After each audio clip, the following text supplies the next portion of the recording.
Hi everyone, I'm Sam Haney, and I'm going to be talking about an article called Squatting and Adverse Possession, Countering Neighborhood Blight and Disinvestment. And it's by Alani Debaisi, and it's in the City Journal, which they do analyses of urban trends, culture, theory, policy, and action.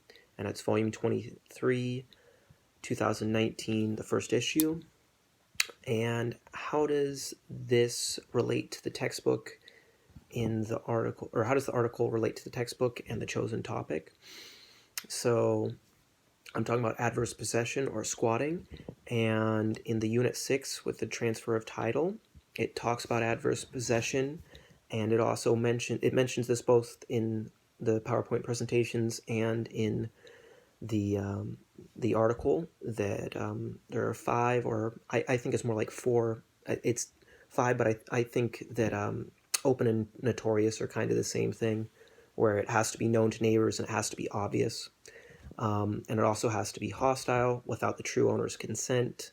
So you can't have a person renting and then they can claim that they're squatting. That's illegal. It has to be without the owner's consent, has to be adverse against the true owner's right of possession, and has to be continuous and uninterrupted, and you'll see that that kind of ties into some of the theories later. Because the article talks about certain positive benefits of squatting. So why I chose it, it was interesting to me because when I first saw it in the book, Adverse Possession, it really interested me because I think everybody kind of knows about squatting, this idea, but we never really understand the nitty-gritty details or how it affects communities or the positives and non-positive effects. So for those reasons, I think that the classmates will learn from this article. I think there are also multiple asides to adverse possession, and we should all be aware of how it's affecting our communities. That way, if a lawmaker says something about it, you can say, oh, here's what I think, or, and you can come up with your own conclusions and see what you think. And also, yeah, it's just a good thing to know about in general. Because, yeah, it could affect you one day as a real estate owner. So now just going on to summarize the article.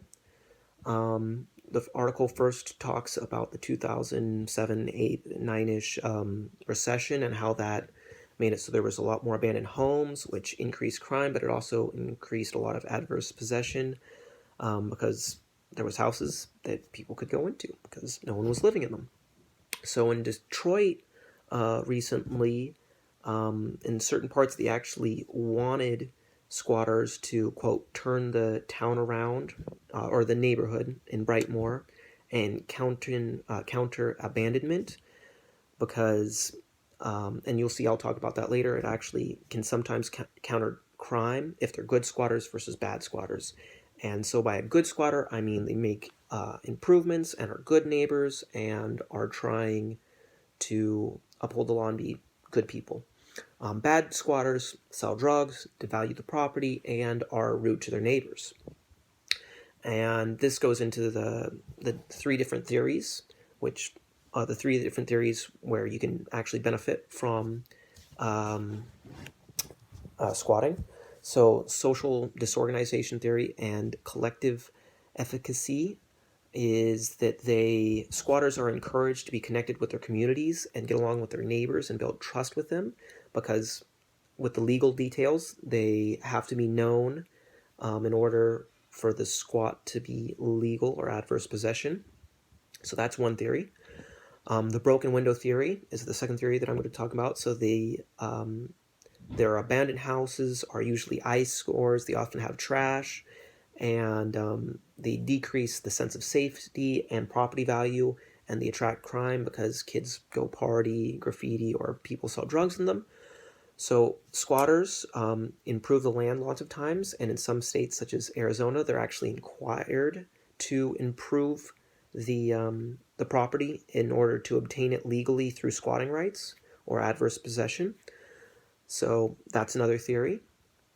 And the third theory is the opportunity theories, which they are guardians of the property, meaning that they are on the property and they will likely deter acts of vandalism or crime. So yeah, if you have somebody there, it's less likely that people are going to go in and do things to the property, and it's going to deteriorate or deter crime from the area. But yeah, so in conclusion, that's kind of the idea of the paper.